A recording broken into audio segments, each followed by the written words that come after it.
Hi guys, Mrs. Wisniewski here. Hope you're doing well. This week, our story is the true story of the three little pigs.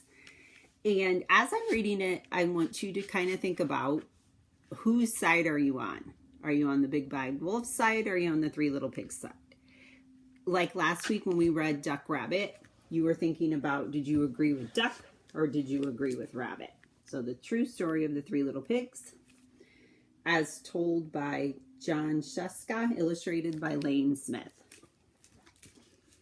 All right. Everybody knows the story of the three little pigs, or at least they think they do.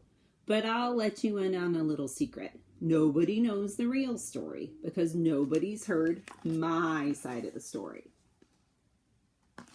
And this is from the wolf's point of view.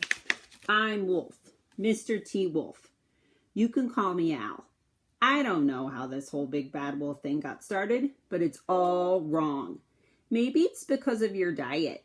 Hey, it's not your fault. Wolves eat cute little animals like bunnies and sheep and pigs.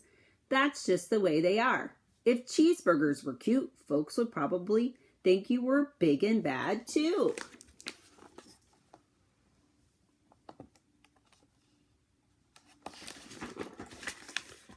But like I was saying, the whole big bad wolf thing is all wrong. The real story is about a sneeze and a cup of sugar. This is the real story.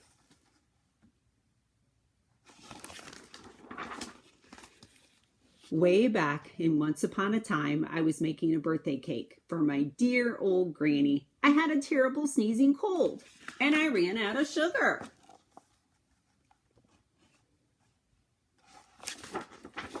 So I walked down the street to ask my neighbor for a cup of sugar. Now, this neighbor was a pig, and he wasn't too bright either. He had built his whole house out of straw. Can you believe it? I mean, who in his right mind would build a house out of straw?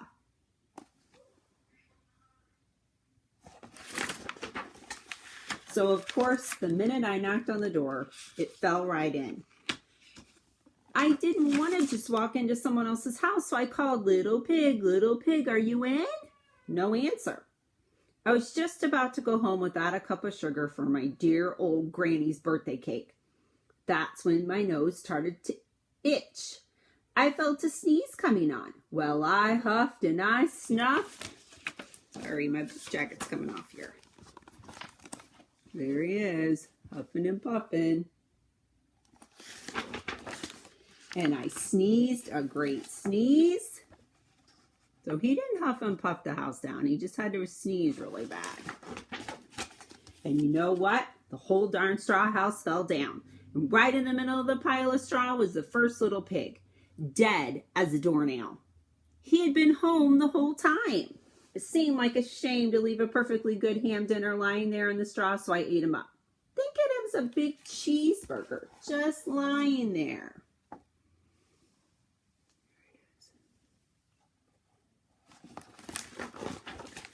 I was feeling a little better, but I still didn't have my cup of sugar, so I went to the next house. The little pig was the first pig's brother. He was a little smarter, but not much. He'd built his house out of sticks. And I rang the bell in the stick house. Nobody answered. I called, Mr. Pig, are you in? He yelled back, go away, Wolf, you can't come in. I'm shaving the hairs on my chinny chin chin. Shaving them off. I had just grabbed the doorknob when I felt another sneeze coming on. I huffed and I snuffed and I tried to cover my mouth, but I sneezed a great sneeze. And you're not going to believe it, but this guy's house fell down just like his brother's. When the dust cleared, there was the second pig, dead as a doornail. Wolf's honor.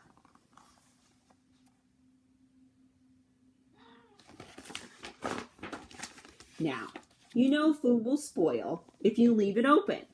So I did the only thing there was to do. I had dinner again. Think of it as a second helping.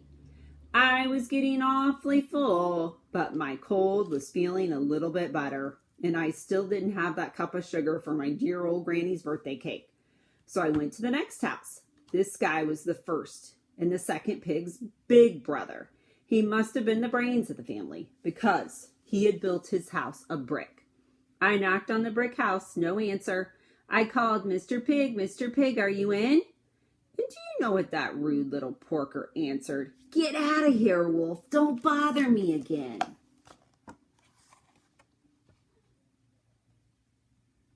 There's his brick house. Talk about impolite. He probably had a whole sack full of sugar. And he wouldn't give me even one little cup for my dear sweet old granny's birthday cake. What a pig.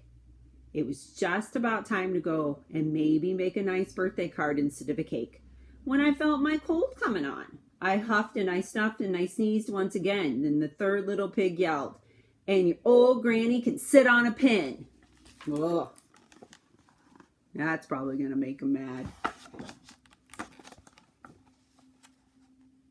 See him in there looking in? Or looking out at him? Now, I'm usually a pretty calm fellow, but when somebody talks about my granny that way, I go a little bit crazy. When the cops drove up, of course I was trying to break down the pig's door, and the whole time I was huffing and puffing and sneezing and making a real scene.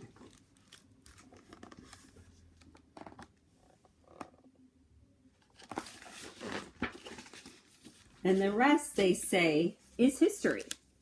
The news reporters found out about the 2 pigs I had for dinner. They figured a sick guy going to borrow a cup of sugar didn't sound very exciting. So they jazzed up the story with all of that huffing and puffing and blow your house down. And they made me the big bad wolf. That's it. The real story. I was framed. So he's saying that that didn't happen. But maybe you could loan me a cup of sugar because now he's in jail. So that's a fun one. So I want you to think about, do you think the pigs are telling the truth or do you think the wolf is telling the truth? And you'll do that by doing this activity. Hi guys, it's Mrs. Wisniewski again. So here's your paper you're going to do after reading the true story of the 3 little pigs, the true story of the big bad wolf. So whose side are you on? Is what you're going to decide. Are you, I'm on the wolf's side, I'm on the pig's side. 3 reasons why you form this opinion. And then if you can add examples from the story. If you're on the pig side, why are you on the pig side? Because you feel like the wolf came and huffed and puffed and blew the house down for no reason. Conclusion, this is why I'm on the pig side. This is why I'm on the wolf side. All right, now you don't have to print this out. You can do it on a piece of notebook paper, scrap paper, receipt, and you can turn it in to me. I'd love to see it. And I'll see you next week with a new story. Take care. Miss you guys.